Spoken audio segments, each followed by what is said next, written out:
Hello students, जो topic हम दीक्षाल institute में इस क्लास में कवर करने वाले हैं वो है हमारा स्ट्रक्चर्स ऑफ ऑर्गेनल्स। मतलब डिफरेंट सेल ऑर्गेनल्स किस तरीके से हमारे डिफरेंट एक्टिविटीज़ को परफॉर्म करने का काम करते हैं वो वन बाय वन हम डिस्कस करेंगे।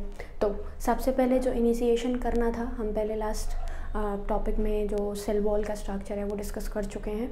अब जो नेक्स्ट टॉपिक हमें आगे बढ़ना है वो बढ़ना है कहाँ से, सेल वॉल और plasma membrane we have discussed already. अब जो नेक्स्ट टॉपिक हमें कवर करना है वो कवर करना है फ्रॉम द एंडोप्लाज्मिक रेटिकुलम। सो जब भी आप ऑर्गेनल्स की बात कर रहे हैं, मैं आपको यूकैरियोटिक सेल, प्रोकैरियोटिक सेल बहुत ज़्यादा डिटेल में एक्सप्लेन कर चुकी हूँ, जिसमें हमने क्या बोला, जिसमें हमने बोला कि जब भी आप डिफरेंट अलग अलग ऑर्गेनल्स की बात कर रहे हो तो हर ऑर्गेनल का अपने सेल के अंदर एक मेजर इम्पॉर्टेंट रोल है जो कि डिफरेंट एक्टिविटीज़ को परफॉर्म करना है। लाइक हम बात करते हैं आपके सेल के अंदर कोई प्रोटीन सिंथेसिस में हेल्प कर रहा है, कोई डिफरेंट एक्टिविटीज़ को परफॉर्म कराने में हेल्प कर रहा है, तो वही सारी चीज़ें अब हमें यहाँ पे पढ़नी है। तो सबसे पहले हम cell wall we have discussed, second plasma membrane, fluid mosaic model था,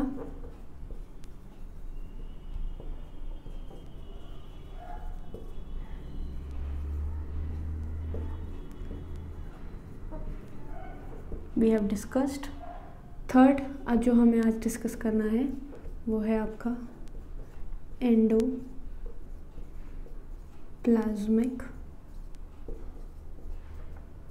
रेटिकुलम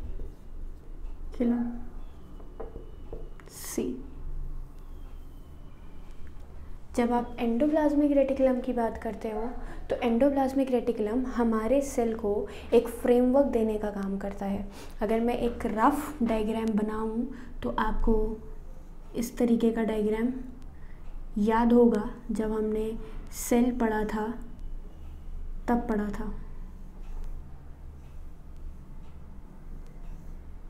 और ये थी आपके पीछे प्लाज्मा मेम्ब्रेन। तो इसके ऊपर कुछ इस तरीके से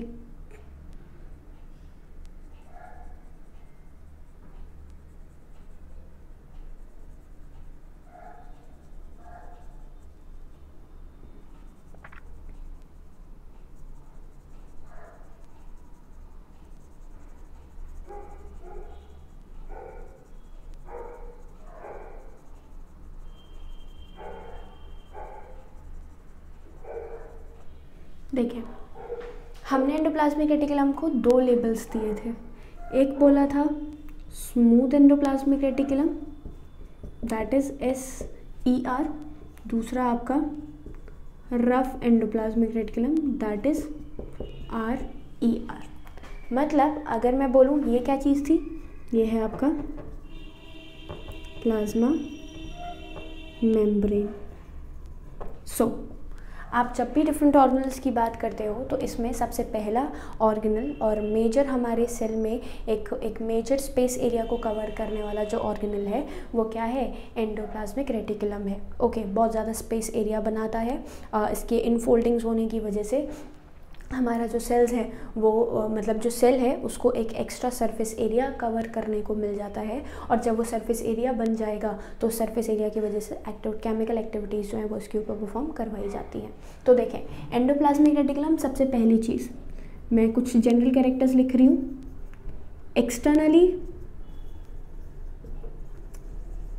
कनेक्टेड विद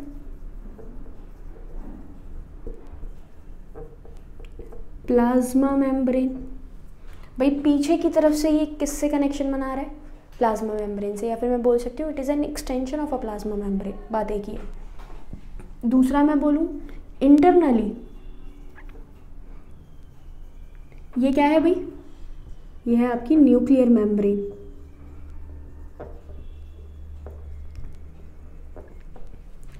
एक्सटर्नली तो ये हमारे प्लाज्मा मेम्ब्रेन से कनेक्टेड है और आगे की तरफ से ये न्यूक्लियर मेम्ब्रेन से कनेक्टेड है। Internally connected with the nuclear membrane. Okay, अब देखें, इसी कनेक्शन की वजह से जो पीछे से प्लाज्मा मेम्ब्रेन से जुड़ी है और आगे से किससे जुड़ी है, आगे से जुड़ी है न्यूक्लियर मेम्ब्रेन से। तो ये इन दोनों चीज़ों के मूवमेंट को, न्यूक्लियस के मूवमेंट को और प्लाज्मा मेम्ब्रेन के मूवमेंट को कैसा बना देता है, रिजिड बना देता है। ठीक है, तो मैं ये कह सकती हूँ कि जो एंडोप्लाज्मिक रेटिकुलम है ये क्या करता है, प्रोवाइड्स फ्रेमवर्क टू द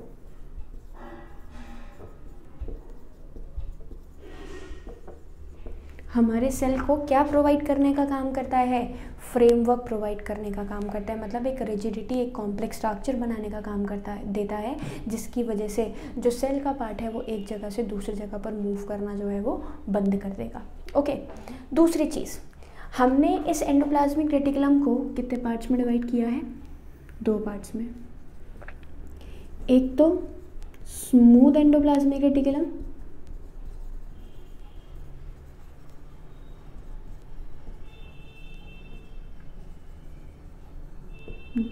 जिसको हम SER कहते हैं, और दूसरा है आपका rough endoplasmic reticulum, that is RER। Okay, अब मैं जहाँ पे भी बात करूँगी वो SER और RER से ही करूँगी। स्मूथ एंडोप्लाज्मिक स्मूथ क्यों है और रफ एंडोप्लाज्मिक रफ क्यों है, तो स्मूथ का तो कोई रीज़न नहीं है, रफ को समझ के हम अपने आप समझ जाएंगे कि स्मूथ क्यों है।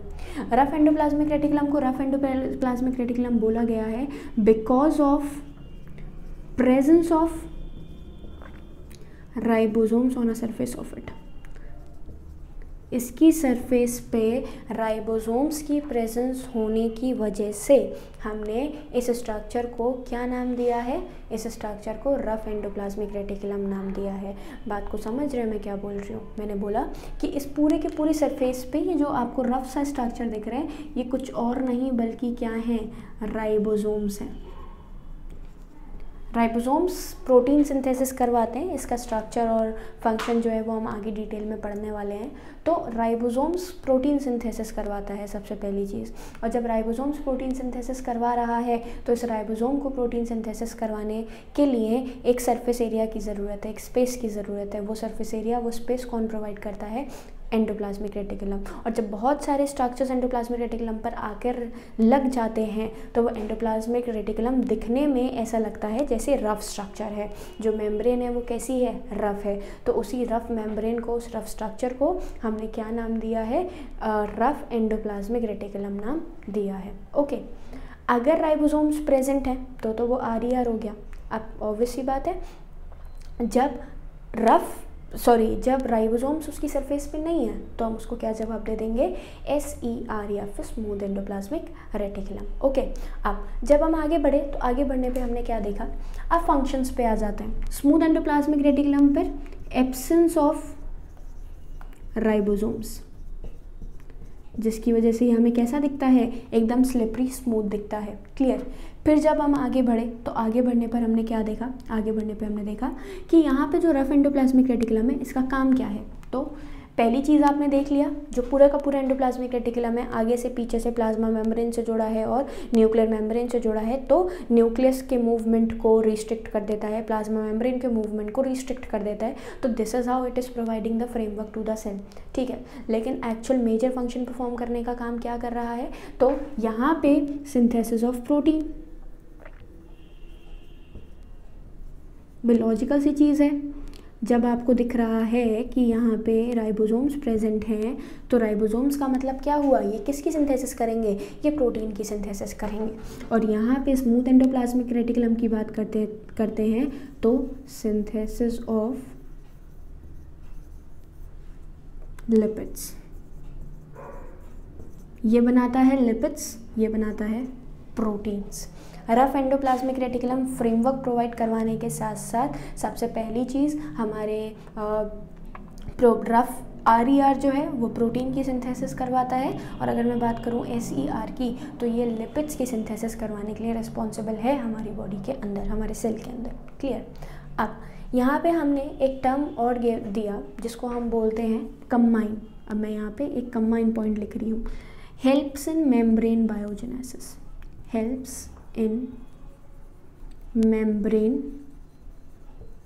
बायोजेनेसिस, मेम्ब्रेन बायोजेनेसिस में भी हेल्प करने का काम करता है। कैसे मेम्ब्रेन बायोजेनेसिस में हेल्प करता है तो समझेंगे। मेम्ब्रेन बायोजेनेसिस का मतलब क्या है। अब देखें, आप लोग ने प्लाज्मा मेम्ब्रेन का स्ट्रक्चर हम बहुत डिटेल में पढ़ चुके हैं। हमने पढ़ा था कि प्लाज्मा मेम्ब्रेन किससे मिलके बनी होती है, दो कंपोनेंट से मिलके बनी होती है। एक तो हैं आपके प्रोटीन्स और दूसरे हैं आपके लिपिड्स। यहाँ पे आपको क्या दो चीज़ें दिख रही हैं, प्रोटीन्स एंड लिपिड्स। तो जब प्रोटीन और लिपिड्स की बात करी, जितनी भी केमिकल एक्टिविटी के लिए मुझे प्रोटीन की और लिपिड्स की ज़रूरत है, तो वो लिपिड्स और प्रोटीन की सिंथेसिस प्लाज्मा मेम्ब्रेन करवा के सेल के कंपोनेंट्स को आगे डिस्ट्रीब्यूट कर देती है, ठीक है। लेकिन जब भी आप बात करते हो इसी पार्ट में, जब लिपिड्स और प्रोटीन बचते हैं तो वो हमारे प्लाज्मा मेम्ब्रेन को दे दिए जाते हैं, मेम्ब्रेन को रिजनरेट करने के लिए, दोबारा से बनाने के लिए, ठीक है। तो यही फिनोमेना आपका क्या कहलाता है, मेम्ब्रेन बायोजेनेसिस कहलाता है। ये बहुत ही इंपॉर्टेंट फिनोमेना है और इस पर क्वेश्चन पूछ लिया जाता है, what is the function of the endoplasmic reticulum. तो हम क्या जवाब देते हैं, इंपॉर्टेंट एक जवाब जो और हमें दिया जाता है वो क्या है हमारा, it helps in the membrane biogenesis, मतलब प्लाज्मा मेम्ब्रेन को बनाने के लिए रिस्पॉन्सिबल होता है, कनेक्शन बनाता है इंटरनल सेल से एक्सटर्नल सेल तक का, न्यूक्लियर से जितना भी कंपोनेंट जो भी बन रहा है वो सब प्लाज्मा सेल से बाहर निकालने का काम भी आपका किसके थ्रू किया जाता है, प्लाज्मा मेम्ब्रेन से एंडोप्लाज्मिक रेटिकुलम के थ्रू ही किया जाता है। तो फंक्शंस बहुत इंपॉर्टेंटली पूछ लिए जाते हैं, स्ट्रक्चर आपका पूछ लिया जाता है, क्या क्या काम करता है ये आपका पूछ लिया जाता है, ठीक है। अब नेक्स्ट मैं बात कर रही हूँ एंडोप्लाज्मिक रेटिकुलम से हम आगे बढ़े फोर्थ किसके पास, गोल्जी, कैपिटल्स में लिखती हूँ,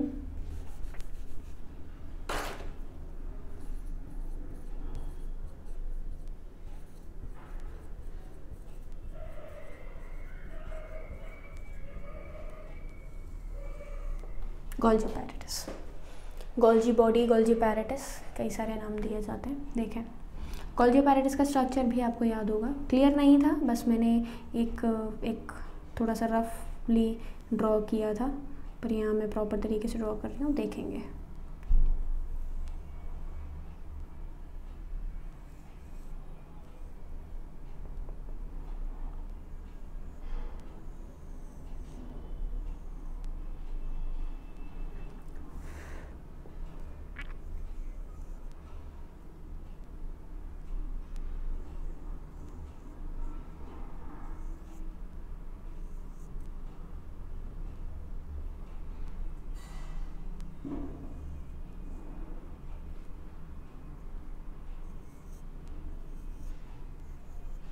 ये देखें, ये है आपका गोल्जी पैरेटिस।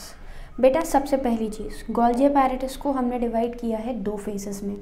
ये जो फेस दिख रहा है ये फेस कहलाता है आपका सिस फेस, जो कि कॉन्वेक्स है। ये जो फेस आपको दिख रहा है ये कहलाता है आपका ट्रांसफेस। केमिकल्स को लेना है और ट्रांसफेस से बाहर निकालना है। गोल्जी पैरेटिस बना होता है कॉम्प्लेक्स एग्रीगेट ऑफ सिस्टर्नीज। जो सिस्टर्नीज बनाए जा रहे हैं वो किसके, ये क्या हैं आपके सिस्टर्नी, ये क्या हैं आपके केमिकल पैकेट्स, जो कि लाइसोसोम्स बनाते हैं, वो मैं आगे डिस्कस करने वाली हूँ। सबसे पहले हमने बात करी आपकी किसकी, गोल्जी पैरेटिस, जिन कंपोनेंट से मतलब जिन स्टैक लाइक स्ट्रक्चर जो आपको दिख रहे हैं एक के ऊपर एक प्लेट्स को मैंने अरेंज कर रखा है, वो क्या कहलाता है हमारा गोल्जी पैरेटिस कहलाता है। ठीक है, गोल्जी पैरेटिस के जो प्लेट लाइक स्ट्रक्चर्स हैं ये क्या कहलाते हैं, सिस्टर्नी कहलाते हैं, मैंने मार्क कर दिया। गोल्जी पैरेटिस को मैंने कितने फेसेस में डिवाइड किया हुआ है, 2 फेस, सिस फेस, दूसरा है आपका ट्रांस फेस। सिस फेस है आपका कॉन्वेक्स, ये है आपका कॉनकेव। काम क्या करता है गोल्जी पैरेटिस, फंक्शन क्या है, तो फंक्शन है बेटा सबसे इम्पॉर्टेंट अगर मैं बोलूँ तो पैकिंग पैकिंग ऑफ मटेरियल्स। जितने भी कंपोनेंट सेल के अंदर सिंथेसाइज किए जा रहे हैं, लाइक आपने एंडोप्लाज्मिक रेटिकुलम पढ़ा है अभी अभी, तो क्या एंडोप्लाज्मिक रेटिकुलम से कई सारे प्रोटीन्स हैं और कई सारे लिपिड्स हैं, इन सब का फॉर्मेशन हो रहा है। ऐसी पूरी सेल के अंदर लगातार सिंथेसिस जो है वो चलती रहती है। तो इसी सेल की सिंथेसिस के जो कंपोनेंट्स बने, उन कंपोनेंट्स को मुझे एक जगह से दूसरी जगह पर भेजना है। तो अब ऑब्वियस सी चीज़ है कि जब कोई केमिकल एक जगह से दूसरी जगह पर भेजा जाएगा तो वो ओपनली नहीं भेजा जा सकता। क्यों नहीं भेजा जा सकता भाई? क्योंकि वो जिस इन्वायरमेंट से होता हुआ गुजरेगा, या तो वो उस इन्वायरमेंट को ख़राब करेगा या इन्वायरमेंट उसको ख़राब करेगा, और दोनों चीज़ें भी एक साथ पॉसिबल हैं। तो जब भी हम किसी सब्सटेंस को अक्रॉस द सेल ट्रांसपोर्ट करवाते हैं तो वो हमेशा एक केमिकल के पैकेट की फॉर्म में, या फिर जो भी substance across the cell transport होगा वो पैक्ड फॉर्म में ट्रांसपोर्ट होता है। लाइक आप जितने भी सामान बाहर ख़रीदने जाते हैं मार्केट में, तो बाहर मार्केट में जब आप कुछ ख़रीदने जा रहे हो तो वो हमेशा एक पैकेट में डाला जाता है और फिर आपको दिया जाता है। दाल का पैकेट अलग, चावल का पैकेट अलग, चीनी का पैकेट अलग। तो वो पैकेट्स क्यों बनाए जा रहे हैं? So that the different components do not gate mix with each other. क्या ना हो, एक साथ मिक्स ना हो, और जब ये एक साथ मिक्स नहीं होंगे तो ही काम जो है वो बन पाएगा। सेम चीज़ यहाँ पर है। तो गोल्गी एपैरेटस को हमारी पैकिंग फैक्ट्री भी कहा जाता है कि जितना सामान है वो इसके पास, एंडोप्लाज्मिक रेटिकुलम ने जितनी चीज़ें बनाई वो किसके थ्रू भेजी, कहाँ भेजी? गोल्गी एपैरेटस में। कभी कभी क्वेश्चन भी पूछ लिया जाता है कि जो गोल्गी एपैरेटस है ये डेरिवेशन किसका है, कहाँ से डेराइव किया गया है, कहाँ से बनाया गया है? तो हम क्या जवाब देते हैं कि एंडोप्लाज्मिक रेटिकुलम का ही एक पार्ट निकाल के जो अलग कर दिया गया वो क्या है? हमारा गोल्गी एपैरेटस। इस गोल्गी एपैरेटस के अंदर केमिकल सिस फेज से एंट्री करते हैं और ट्रांस फेज से, जैसे मैंने आपको दिखाया है यहाँ पे, वेसिकल्स केमिकल के पैकेट्स, या फिर वेसिकल्स में नाम दे सकती हूँ। और केमिकल के पैकेट्स या फिर वेसिकल्स जो हैं, जैसे मैंने यहाँ मार्क किए हैं, ये एक पर्टिकुलर पार्ट से जो हैं वो क्या कर दिए जाते हैं? बाहर निकाल दिए जाते हैं। तो जब भी गोल्गी एपैरेटस का फंक्शन पूछें तो हम 3 क्वेश्चन पूछे जाते हैं। एक तो सिस्टनी पे क्वेश्चन पूछा जाता है, सिस्टनी किससे कनेक्टेड है? गोल्गी एपैरेटस से। कितने फेसेस होते हैं? 2 सिस फेस और ट्रांस फेस। सिस फेस लेने का काम करता है, ट्रांस फेस बाहर निकालने का काम करता है। पैक करके पैकेट को बाहर निकाल दिया। पैकेजिंग है किसकी? डिफरेंट केमिकल सब्सटेंसेस की। जो भी सब्सटेंस बनाया जा रहा है वो गोल्गी एपैरेटस में भेजा जाता है सबसे पहले, गोल्गी बॉडी में भेजा जाता है सबसे पहले। क्या करने के लिए? पैकिंग को परफॉर्म करवाने के लिए। ओके, अब हम आगे बढ़े। आगे बढ़ने पे ये था 5th पार्ट है आपका क्या? लाइसोसोम्स। बहुत इंपॉर्टेंट है आपके लाइसोसोम्स। यही जो केमिकल बना, ये कुछ नहीं है कोई ऑर्गेनल, मैं एक प्रॉपर तरीके से बोलूँ या फिर नहीं भी बोलूँ, एक केमिकल से भरा हुआ पैकेट। मैं लाइसोसोम्स को क्या नाम दे सकती हूँ? केमिकल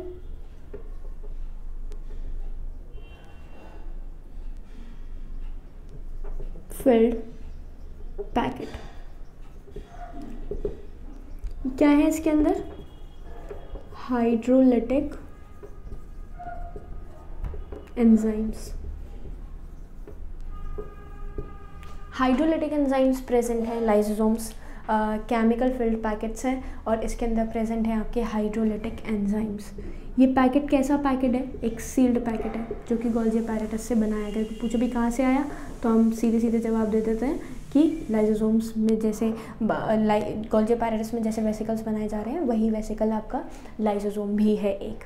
इस लाइसोसोम को एक बहुत ही कॉमन नेम से जाना जाता है, आप लोग बचपन से सुनते आ रहे होंगे, that is suicidal bag of the body. हमारी बॉडी का सुसाइडल बैग बोला जाता है। क्यों बोला जाता है सुसाइडल बैग?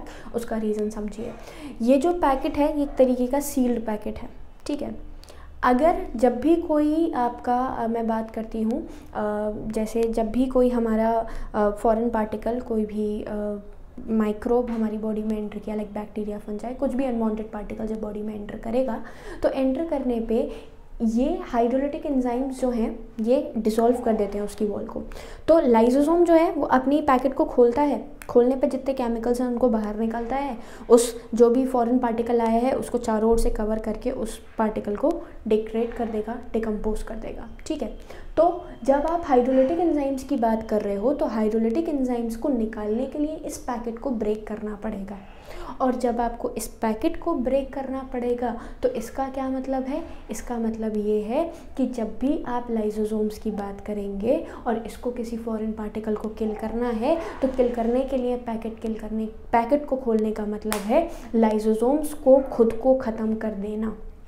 तो अगर फॉरेन पार्टिकल को किल किया जा रहा है तो फॉरेन पार्टिकल को किल किया जाएगा किसकी मदद से, लाइसोसोम्स की मदद से। लाइसोसोम अपने अंदर से हाइड्रोलिटिक एंजाइम निकालेगा तभी फॉरेन पार्टिकल किल होगा, और लाइसोसोम्स को अगर अपने अंदर से हाइड्रोलिटिक एंजाइम्स को रिलीज़ करवाना है तो उसको रिलीज़ करवाने के लिए उसको क्या करना पड़ेगा, इन केमिकल के पैकेट्स को बर्स्ट करके अपने अंदर से एंजाइम जो है वो सीक्रेट करना ही करना होगा।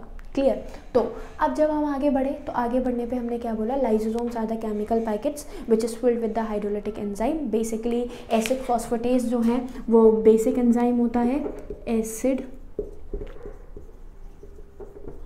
फॉस्फेटेज बेसिक एंजाइम्स होते हैं जो कि इसको डिग्रेड करने का काम करते हैं। ठीक है, और जब बाहर आएगा तो केमिकल बाहर आ गया, पैकेट जो है वो बस्ट अब दोबारा से रीसील नहीं हो सकता, तो जो पार्ट है वो क्या हो गया, लाइसोसोम जो है वो क्या हो गया, ख़त्म। इस वजह से इसको हम क्या कहते हैं, suicidal bag of the body कहते हैं। क्लियर। अब नेक्स्ट आगे बढ़ते हैं हम, sixth organelle, again most important organelle, that is your mitochondria.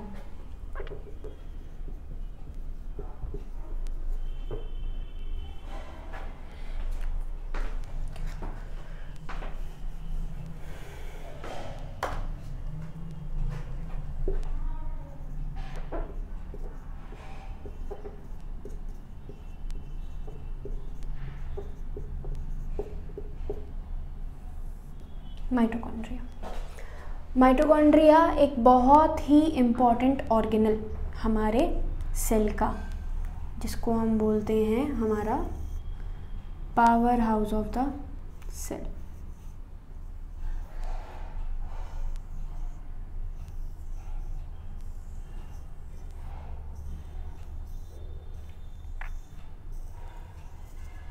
ये देखें, डबल मेम्ब्रेनस ऑर्गेनल है,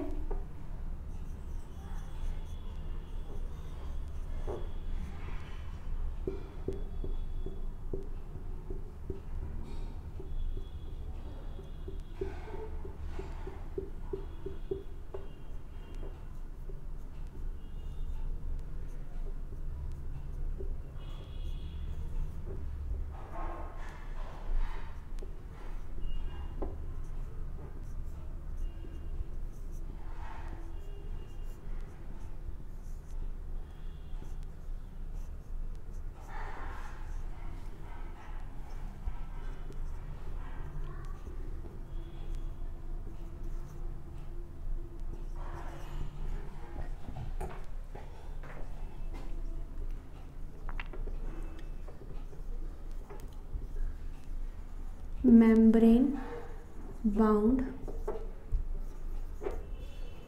ऑर्गेनल। कैसा ऑर्गेनल है, मेम्ब्रेन बाउंड ऑर्गेनल है। मेम्ब्रेन बाउंड ऑर्गेनल का क्या मतलब है, मेम्ब्रेन बाउंड ऑर्गेनल का मतलब है डबल मेम्ब्रेन को कवर करता है। सबसे पहले देखें, आउटर मेम्ब्रेन, सबसे पहले हमने किसकी बात करी, आउटर मेम्ब्रेन। आउटर मेम्ब्रेन के बाद आपको दिख रहा है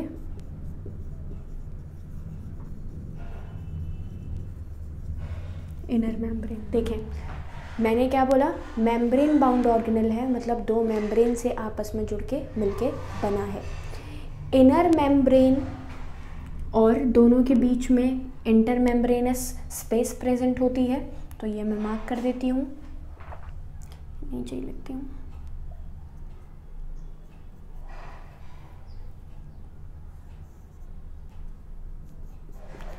इंटर मेम्ब्रेनस स्पेस, और ये क्या है आपकी इनर मेम्ब्रेन।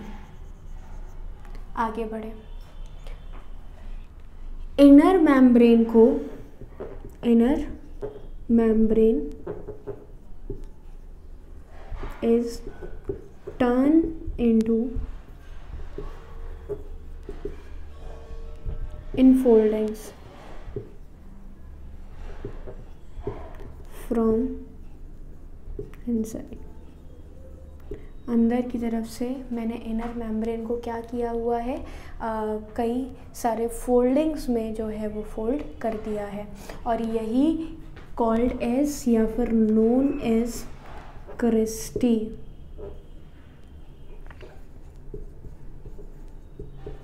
क्या कहलाती हैं? क्रिस्टी कहलाती हैं। ओके, तो ये जो पार्ट्स आपको दिख रहे हैं, ये और ये कहलाते हैं आपके क्रिस्टी। क्रिस्टी का काम क्या है? Cristae basically increases the surface area. Surface area को बढ़ाने का काम आपका कौन करता है? क्रिस्टी ही करता है। क्लियर? तो जब भी आप बात कर रहे हैं माइटोकॉन्ड्रिया की, तो माइटोकॉन्ड्रिया एक मेम्ब्रेन बाउंड ऑर्गेनल है, डबल मेम्ब्रेनस ऑर्गेनल है। इसके साथ साथ इसके अंदर प्रेजेंट होती है आपकी आउटर मेम्ब्रेन और इनर मेम्ब्रेन के बीच में इंटर मेम्ब्रेनस स्पेस, और ये जो इंटर मेम्ब्रेनस स्पेस है, इसके अंदर का जो इनर मेम्ब्रेन है ये इनफोल्डिंग्स में कन्वर्ट होता है, जैसा आपको दिख रहा है इस तरीके से। ये जो इनफोल्डिंग्स हैं ये क्या कहलाती हैं? आपकी क्रिस्टीज कहलाती हैं। क्या कहलाती हैं? क्रिस्टी। ओके, और ये जो क्रिस्टी हैं, ये cristae basically surface area increase कर देती हैं माइटोकॉन्ड्रिया का ड्रास्टिकली। ओके, अब जब सरफेस एरिया इंक्रीज कर चुका है, तो सरफेस एरिया इंक्रीज करने पर हमने क्या देखा? अंदर क्या प्रेजेंट है आपका? मैट्रिक्स। अंदर क्या प्रेजेंट है? मैट्रिक्स। मैट्रिक्स के अलावा आपको यहाँ पे एक और स्ट्रक्चर दिख रहा है जो कि राइबोसोम कहलाता है। राइबोसोम कहलाता है। राइबोसोम के अलावा यहाँ पे आपको एक चीज़ और दिख रही है जो कि है आपका सर्कुलर डीएनए। इसके पास इसका खुद का सर्कुलर डीएनए है, इसके पास इसका खुद का राइबोसोम्स प्रेजेंट है, ठीक है, खुद का मैट्रिक्स प्रेजेंट है जो कि साइटोप्लाज्म है, और मेम्ब्रेन तो है ही है। तो आपको ये स्ट्रक्चर एक सेल के सिमिलर नहीं दिखा? बिल्कुल दिखा होगा। तो यही पार्ट आपका क्या बनाता है? यही पार्ट बनाता है आपका सेमी ऑटोनोमस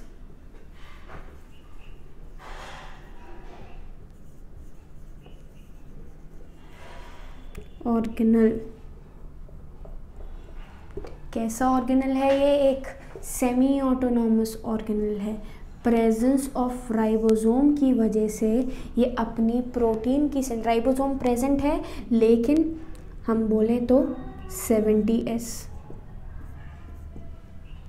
देखें, जब भी बात की जाती है आपसे सेमी ऑटोनॉमस ऑर्गेनल की, क्वेश्चन पूछा जाता है कि which organelle of our body is semi autonomous, तो हम जवाब देते हैं माइटोकॉन्ड्रिया। एक ऑर्गेनल और है जो कि सेमी ऑटोनॉमस होता है, वो है हमारा क्लोरोप्लास्ट, वो हम आगे समझेंगे।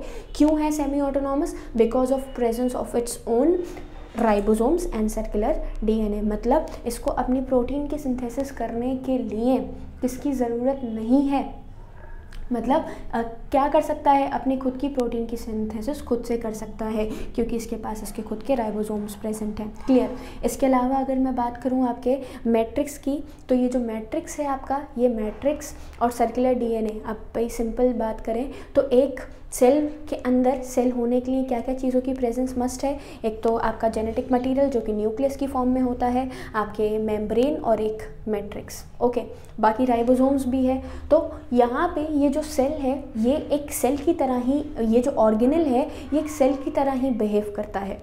मतलब इस ऑर्गेनल में डीएनए मतलब सेल, सॉरी न्यूक्लियस, मैट्रिक्स मतलब साइटोप्लाज्म और मेम्ब्रेन तो आपको दिख ही रही है। ये तीनों चीज़ें बिल्कुल ऐसा शो करती हैं जैसे ये एक सेल है।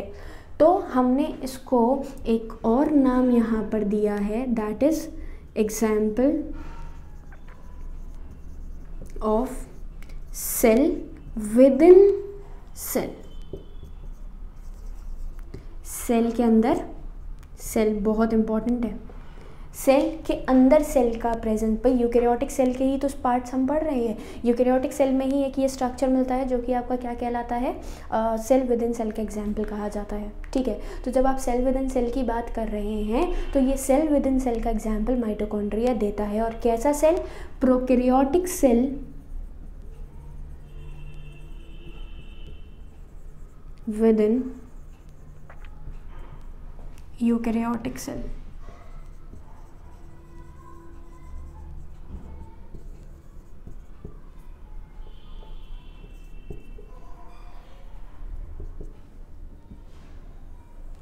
वो स्टेटमेंट दे देता है which is an example of prokaryotic cell within a eukaryotic cell. मतलब ये किसका एग्जाम्पल है जिसमें आप प्रोकैरियोटिक सेल को किसके अंदर पढ़ते हो, यूकैरियोटिक सेल के अंदर पढ़ते हो। तो हम क्या जवाब देते हैं, हम जवाब देते हैं आपका माइटोकॉन्ड्रिया। माइटोकॉन्ड्रिया मतलब वो सेल जो कि आपके एक सेल के अंदर ही प्रेजेंट है। तो दो इसकी खासियत हैं इस ऑर्गेनल की, बाकी किसी ऑर्गेनल में अभी हमने ये चीज़ नहीं पढ़ी थी, एक इसमें पढ़ेंगे और एक आगे एक ऑर्गेनल में और पढ़ाया जाएगा, वो मैं आपको आगे समझा दूंगी। ठीक है, तो क्या क्या दो खासियत पढ़ी, सबसे पहली खासियत पढ़ी कि सेमी ऑटोनॉमस ऑर्गेनल कहा जाता है इसको because of presence of its ribosome, खुद की प्रोटीन सिंथेसिस जो है वो ये कर सकते हैं। दूसरा अगर बोला जाए, ये एग्जाम्पल है सेल विद इन सेल का। सेल विद इन सेल का मतलब एक सेल के अंदर दूसरा सेल, यूकैरियोटिक सेल के अंदर prokaryotic cell, prokaryotic cell within किसके अंदर, यूकैरियोटिक सेल के अंदर।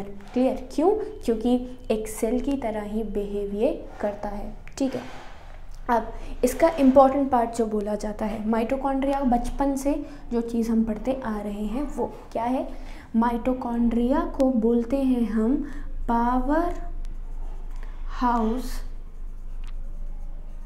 Of the cell. अगेन बहुत important, why it is called as powerhouse of the cell, because of production of ATP, production of ATP, ATP के production की वजह से इस सेल ऑर्गेनल को पावर हाउस कहा जाता है, क्योंकि एनर्जी प्रोड्यूस करता है, पावर बनाता है। ओके, अब जब पावर बनाने का काम करता है तो पावर बनाने का मतलब क्या हुआ, पावर बनाने का मतलब हुआ कि जितनी भी एटीपी बन रही है in the form of production ATP, मतलब पावर किस फॉर्म में बन रही है, in the form of ATP. और किसकी हेल्प से बनती है एटीपी, तो यहाँ पे एक रैकेट जैसा स्ट्रक्चर आपको थोड़ा सा दिख रहा होगा, ये कहलाते हैं आपके ऑक्सीजोम्स, ऑक्सी